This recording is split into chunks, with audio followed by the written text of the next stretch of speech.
Hello, and welcome to show number 2309 of Eyes on Success, a weekly program covering a wide variety of topics of interest to people with vision loss.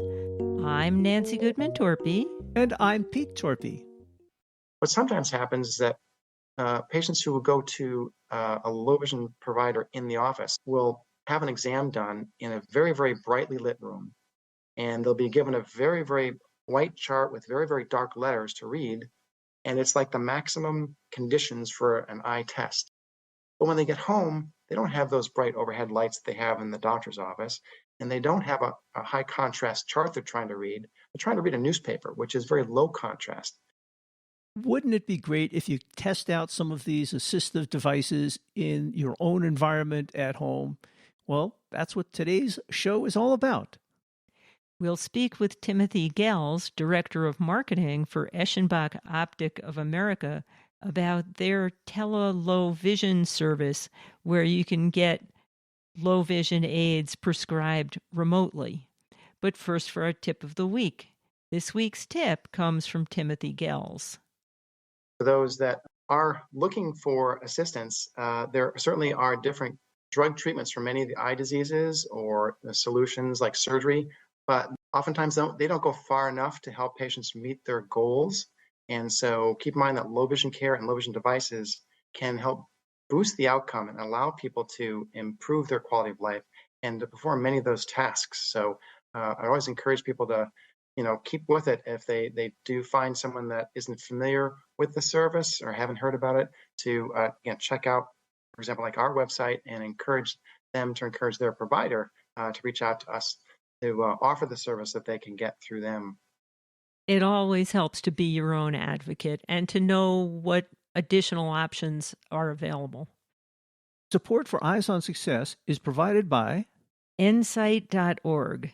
nsite.org, the first organization to provide a continuum of employment services that connect employers with talented, dedicated people who are blind or have low vision to meet their workforce needs. Nsite, a vision for talent. You are listening to Eyes on Success. Success, success, success, success, success. Let's start by meeting Tim. My name is Timothy Gels, and I'm the Director of Marketing for Eschenbach Optik of America. And that's a German company, but you're Director of Marketing for North America? Exactly. So Eschenbach Optik of America is a subsidiary of the company that's based in Germany, which is actually a worldwide company, Eschenbach is. But our international headquarters are in Nuremberg, Germany. But yes, I work out of the U.S. North American headquarters. So most of our listeners have some form of vision loss. Do you? I do not, fortunately. And how did you get into this field? So I used to work in the kind of pharmaceutical industry for a while, and I've always had an inkling to stay close to kind of a medical product background. I was a biology major in college and was thinking about going into medical school, and that didn't work out, so I decided to still stay close to the kind of medical arena. So what intrigued me about working for Eschenbach was it being a medical product company allowed me to use a lot of the science background, because we need to understand the underlying eye pathologies that cause vision loss, really to be able to work with our customers and help them find solutions for the patients who do have vision loss. Support for Eyes on Success is made possible in part by our corporate partners. Find out more about partnership opportunities by sending an email to hosts@eyesonsuccess.net. This week's focus topic is Eschenbach Optik's remote service to help people select and obtain appropriate low vision aids, all from the comfort of their home. Tim, for people who haven't heard of Eschenbach Optik before, maybe you can give us a quick summary of how long the company's been around and generally what they do before we get into some details. Sure. The international headquarters was founded back in 1913, but our U.S.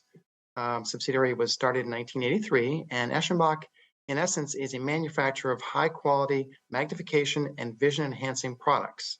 So by that I mean, well, magnification devices, those would be things like reading glasses and handheld magnifiers, stand magnifiers, video magnifiers, monoculars, telescopes, lamp magnifiers. And then the second part of what we offer, the vision enhancing products, those include contrast enhancing eyewear, tinted filters basically, and glare reducing eyewear, and also task lighting. We also make a number of different charts and diagnostic kits for eye care and vision rehab professionals who offer low vision care as a service. I guess since the early 1900s, a lot of that technology has really changed, and there's some interesting new ways of helping people with their vision issues. There is. It's interesting. There are, though, some that we've been around for a long time. I mean, basically kind of this category of low vision devices. These products are either considered optical in nature or kind of electronic. So a lot of the optical products, the lenses, as in reading glasses and magnifiers, in some ways have stayed the same, but in other ways have advanced a lot in terms of the coatings that get put on them. For example, Eschenbach has a proprietary coating they put on their lenses called Ceratec coating, which makes the plastic lenses nearly glass hard, and it helps reduce scratching. And so there's some advances even within the optical products, new types of lenses. For example, diffractive lenses is something that we've pioneered as a company, and that allows us to make lenses much thinner than normal, so they're not as big and heavy. And of course, within the electronic magnifier section, there's been lots of advances in that category too.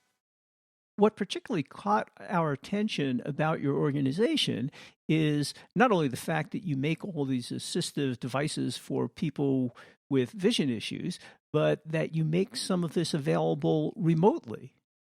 Yeah, so it turned out that, well, I guess it was back in about 2020, in the heat of the COVID pandemic, that we heard from our customers who are eye care professionals and vision rehab professionals that they basically weren't seeing their vision impaired patients and not able to offer the low vision care that they want to provide and that the patients actually needed. So a lot of the general medical community was starting to use telehealth, and we were trying to figure out a way to use telehealth, but recognize some of the challenges that face practitioners and their visually impaired patients. So we were able to put together a program that we call our Haus call system. And we called it that. Actually, it's spelled the German Haus way, Haus, but Haus call playing on the, I don't know, I guess the Dr. Welby kind of theme. Back in the old days on TV was that TV show, and Dr. Welby made house calls to their patients. And we decided to kind of build on that theme and create a telehealth system for low vision, basically a tele-low-vision program that would allow the practitioners, the low vision practitioners, to be able to provide the service to their patients who need it. Because of course, low vision care as a service, it's transformational for those that have vision loss. It allows them to be able to be independent again, be able to do things on their own, and that provides the ability to offer a much higher quality of life and a safer life too. So we want to make sure that we were able to kind of put this all together into a system that would not only benefit the practitioner in being able to offer the service still remotely during COVID, and also help the end users, the patients. And in fact, once we started working on this, we realized that it wasn't just an issue with a pandemic, but a number of people who are vision impaired live in remote areas and have been for a while having difficult times finding a person that can offer them low vision care. So I thought, well, maybe this is an application that would allow them to finally be able to get the care that they need. And also in northern climates, in the winter, snow and ice is a big issue, and a lot of patients don't want to drive in that. And so they'll put off their exams to much later time and not be able to benefit from the low vision care service that they could be getting. And then lastly, there's always an ongoing issue with transportation for patients who are vision impaired who don't drive again. So they're already having their son or daughter take time off to take them to the dermatologist, to the internist, to the dentist, all these other appointments, and it's just one more thing that they have a challenge with. So for all those kind of reasons, we kind of put together our telehealth program to help address all those needs. Well, and in general, low vision practitioners are pretty far apart. They're hard to find. Even your primary care eye providers don't even know where they are. We just asked our eye doctor, where could we find a low vision optometrist in the Denver area. He's like, well, I'm really not sure. There might be one over there. Yeah. It's hard to find them. So having a remote service like that is terrific. Yes, and it is sometimes a challenge to find a low vision practitioner in communities. And so, yeah, this was meant to kind of supplement that and make it a little bit easier for people to provide them the service that can help them. Can you describe how this remote service works? Sure. So basically, it's a two-part program.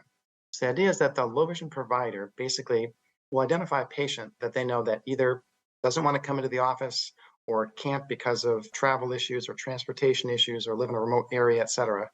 And then they will have us, Eschenbach, send a first kit, which we call a diagnostic kit, sent to their patient's home.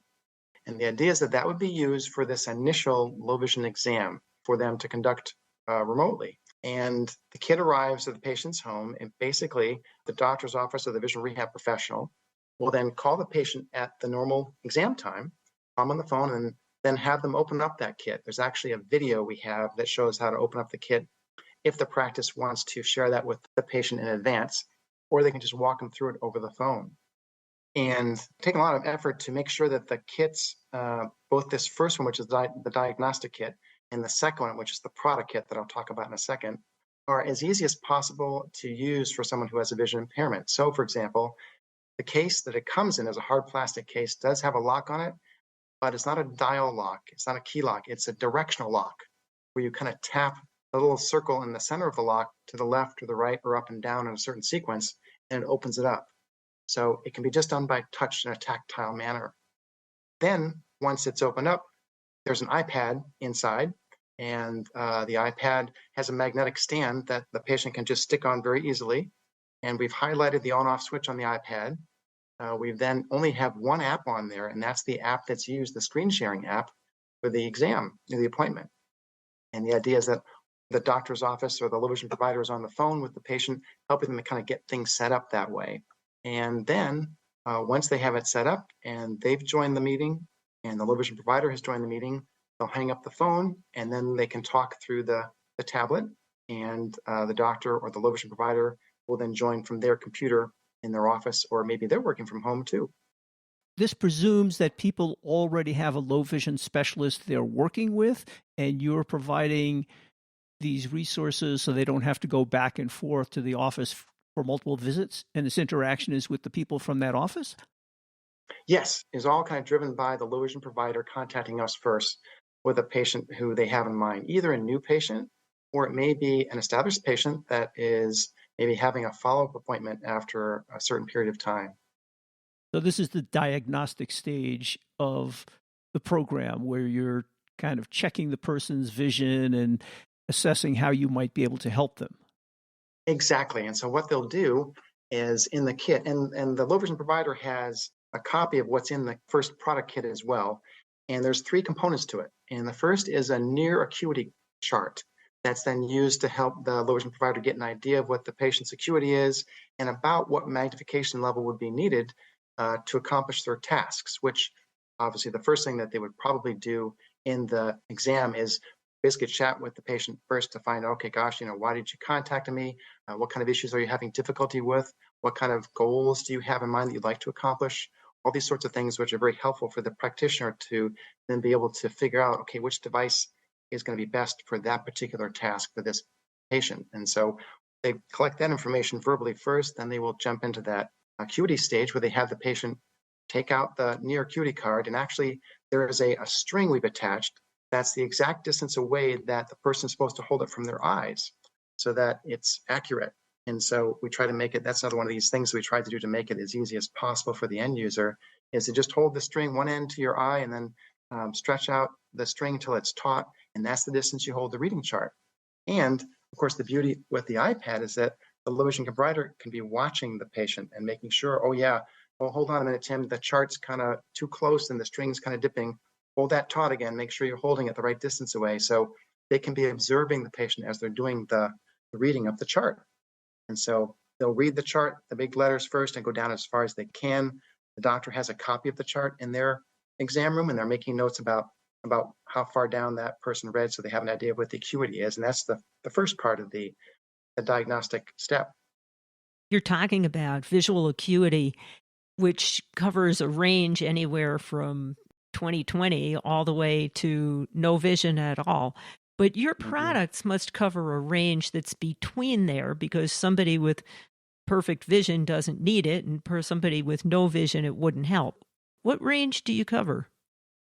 That's true. And it really kind of depends on the task that the patient's trying to accomplish. So yes, Eschenbach Optik makes basically products for low vision, right? Those that have irreversible vision loss due to any number of eye conditions, from macular degeneration, diabetic retinopathy, to glaucoma, cataracts, and a number of other eye diseases, but nothing really for those that are no light perception. We don't have any blindness products ourselves. So it does fit just that range of patients. But, there are those that will do hobby work, and they may be 2100 and they want to see better, but they want to see like 20/20 or even a little bit better because they are a stamp collector or maybe a coin collector, and they want to see the details of something. So they want to have it really magnified. Or if they're working on shipbuilding or some modeling, things like that, they may want to be able to see the high detail. So, our products actually are used by end users in some cases who have 20/20 vision themselves, but just want to have a little extra magnification to be able to see details for their hobbies, or in some cases for their work. If they're doing inspection, for example, some of our products are used to inspect different computer chips and different things that are very, very small in nature. So yes, the products are geared for those that have low vision, and that is in that range of 20/40 plus. But again, some people will want to have the magnification solution for hobbies and crafts too. So you told us about the first part of the visual assessment. What happens next? Yes, so then the second part is then a distance acuity, if the practitioner would like to have that. So those that have vision loss often have difficulty seeing both close up with near tasks like reading a book or looking at a prescription pill bottle, but they may also have difficulty looking far away. And that would be looking at a bus number, or if they're McDonald's trying to read the board, look at the menu, or other kind of tasks like that. So there's that in there as well, also with a string that can be used. And then that data can be collected by the low vision provider. And then the third is a set of absorptive filters, contrast enhancing filters that are able to be fit over a person's eyewear if they do wear eyewear, or to be worn like glasses if they don't wear eyewear. So what we did is we chose, I think it's the top 4 tints that we found over the years that our customers order for their patients, like a light yellow, amber, an orange, and a plum. And the idea there is to help address the issue that most people who have vision loss have, which is they have some contrast loss. So the idea is that during this exam, the patient puts one on and then looks around the room, tries to look at reading their newspaper or magazine, and the low vision provider will then ask them, okay, how does that feel on your eyes? Does it make things better for you, or does it make things worse for you? And then we'll try the different tints, and usually there's one in there that will make things better for the patient, either looking close up at different objects, or in some cases, if they do say that one of their tasks or goals is to reduce the glare they're getting from outside, the practitioner might have them walk to their window and say, okay, now look outside if it's a sunny day and see, okay, does that amber tint, does that help cut down on that glare? Does it make it more comfortable for you? So the tints then, by kind of having the patient try those on, we'll get an idea of which one they think might be best to produce the best outcomes for the patient. And so that kind of wraps up the diagnostic kit in terms of those 3 tests: a near acuity test, the distance acuity test, and then the filter test. And then actually when they're done, all the products go back in the case. There comes with the kit made label that they put on the case. And then at that point, the patient would then call us, Eschenbach, and we would arrange UPS to come right to their house to pick up that case. They don't need to worry about driving off to a UPS store or the post office to drop anything off. They'll come right to their home to pick that up. You've thought of everything to make this nice and easy for the patient. We have tried. There's a lot of moving parts, but we've tried. So now we've done the assessment. What happens after the vision provider knows about the acuity and the issues that the patient's facing? So what they'll then do is they'll make a determination based on the goals that were presented and based on what they've determined is the magnification level that they need for near and or far away and what tint. They'll then call Eschenbach and say, okay, for patient Tim, I want to have sent to him these products that I think will be best suited to meet the goals. Great. we'll then put together another case that has those products in there. We'll actually take all the products out of the cases. We'll put them into bubble bags with large print labels on them to label the products and the magnification if needed into this kit with the iPad. And then we ship that out to their patient. Meanwhile, the low vision provider has made another appointment with that patient, say maybe a month in the future or whenever it is, and we make sure that that's in time for that exam. And then, kind of the similar process, the patient gets the case, they open it up, they take the iPad out, they turn it on, they activate the screen sharing app, and then off they go with their second appointment. And then what happens there is the provider, who then also has a list of all the devices that were sent in the kit and has a picture actually of what it was, will then say, okay, patient, take the product in the lower right-hand corner. That's called a Max TV, for example, which is a telescopic device for watching television. And they'll say, okay, take that out and let's put that on your head. And if they have any questions, the patient can hold it up to the camera of the iPad and say, is this the right device, doctor? Is this the right one? And they can confirm it. Yes, that's the right product. Great.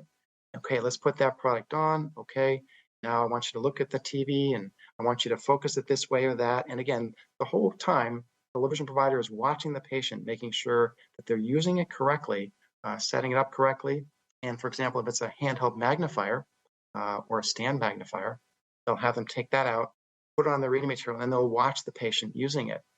And at the same time, they're also taking a look at the overall environment of the patient, because what sometimes happens is that patients who will go to a low vision provider in the office or even just a general primary care eye doctor will have an exam done in a very, very brightly lit room. And they'll be given a very, very white chart with very, very dark letters to read. And it's like the maximum conditions for an eye test. But when they get home, they don't have those bright overhead lights that they have in the doctor's office. And they don't have a high contrast chart they're trying to read. They're trying to read a newspaper, which is very low contrast. By that, I mean, instead of a very, very white background, it's kind of a tan color the paper is. And the letters may not be as dark black as they are on the chart. So in this case, the provider might say, you know what, I think we need to get a task light for you. And that may be something that would be sent separately. Or maybe they'll tell or ask the patient, hey, do you have a table lamp? Please bring that over, because I can see that in your environment there, it's awfully dark and we need to improve the illumination to help you find even better success with the devices. So basically, they go through that checklist of each goal that the patient's trying to accomplish. They'll go through the different devices, and if for some reason one doesn't work out that well, we'll try another one. And in fact, we try to make it easier for the practitioner who may say, okay, gosh, this patient I think is going to need a 5x magnifier based on the exam that I did. But what we can do if the provider wants is we can add one power lower, a 4x, and one power higher, a 6x as well. So if the patient takes out the 5x and starts using it on objects that they have that may have smaller print than what was on the chart, the provider can say, well, you know what, let's put the 5x down. Let's jump up to the 6x. Let's see if that works better for you. So you have a selection of these devices in there that the person can use in their own environment. And then essentially it's sort of like shopping. They'll pick out the one that works best for them. Exactly. And if they need, less magnification, they want a bigger field of view, they may say, you know what, let's put the 5x down, let's give you the 4x, because of course, the lower the magnification, the bigger the field of view, and that might be better. So yeah, they kind of go through and then figure out which one works best for the patient in the end. I assume for any devices that the patient is going to keep, you presumably sell these to the patient for some price. But all of these devices that you're shipping back and forth and having the patient try them out with the coaching from the provider, is that a separate cost? So there is a cost to the provider. I don't know. I guess it's up to the provider if they're going to charge the patient for any of this. But the patient basically, once they find a device at the end that works for them, it's up to the provider then to determine how they're going to handle the financial part of the exam. So basically, the patient would just keep the things that they find that work best for them and then ship back to Eschenbach the ones that didn't work out for them. And then that's between the patient and the doctor. What a great idea. How do people find out about your services? Do you pitch your services to the providers or people in general? How does that all work? Our customers are the eye care and vision rehab professionals. So we market it to them to encourage them to use this for their current visually impaired patient population, but also to expand out to the audience that they maybe aren't caring for just yet. But if we do have a person who is vision impaired that says, oh, gosh, you know what, I would be interested in this kind of service, they can actually reach out to us and we can try to put them in touch with a local low vision provider that then could arrange the system for them. Well, great. What a handy service. That really sounds like a great idea. Well, thank you. We have found from anecdotal evidence that really the practitioners really and the patients too have found this to really fit a need for them. And so, yes, we're very pleased to be able to really provide the low vision providers just another way that they can work with their vision impaired patients, again, to make sure that they get the care and the devices. You are listening to Eyes on Success. Success, success, success, success, success. Now for this week's final item, how to learn more about Eschenbach Optic's house call tele-low-vision plan and how to contact them. Well, Tim, if people are interested in finding out more about Eschenbach Optik or testing out some of these devices in their own home, what would you suggest they do? So probably the best thing is to visit our website, and that's eschenbach.com, and that's ESCHENBACH. And on the website, they can look around at different devices. Sometimes it's a little difficult to kind of know which device is best for a person's particular condition, their eye condition, and what tasks they're trying to accomplish. But they can get a sense for the different categories of devices and things. And then if they can ask their eye doctor or vision rehab professional if they have one, if they can offer this telehealth, this house call system, or if they don't have one that does that, they can email us at info@eschenbach.com, and we can try to put them together with someone who does offer that. Is there a phone number for people who prefer that? Yes, there is. Thank you. I almost forgot that. So we have a toll-free number, and that's 800-487-5389. Is this service available throughout the world? No, at this point in time, it's really just the North American Eschenbach Optik subsidiary that's doing this. So it's available just in the U.S. and Canada. Do you have a social media presence? We do. We have, and they're on our website, all the different links for Facebook, LinkedIn, Twitter, and I believe Instagram. And in case you're looking for that contact information and didn't catch it in the audio, it can be found in the show notes associated with this episode, which is episode 2309 at www.eyesonsuccess.net. That's it for today's show. Next week on Eyes on Success, we'll be talking about the blind kitchen. We'll speak with Deborah Erickson, executive chef and founder of The Blind Kitchen, where adaptive tools, helpful strategies, and specialized knowledge are provided to blind and vision-impaired people who want to cook safely, confidently, and independently. Boy, was she fun to talk to and had some very useful tips for cooking in the kitchen. So we hope you'll join us next week for that episode. You've been listening to Eyes on Success, hosted and produced by Nancy Goodman-Torpey and Peter Torpey. You can access the full archive of previous shows, subscribe to the podcast, and much more by going to our website, www.eyesonsuccess.net. If you have questions about anything you've heard on the show or have suggestions for future shows, send an email to hosts@eyesonsuccess.net. Thank you for listening and have a nice day.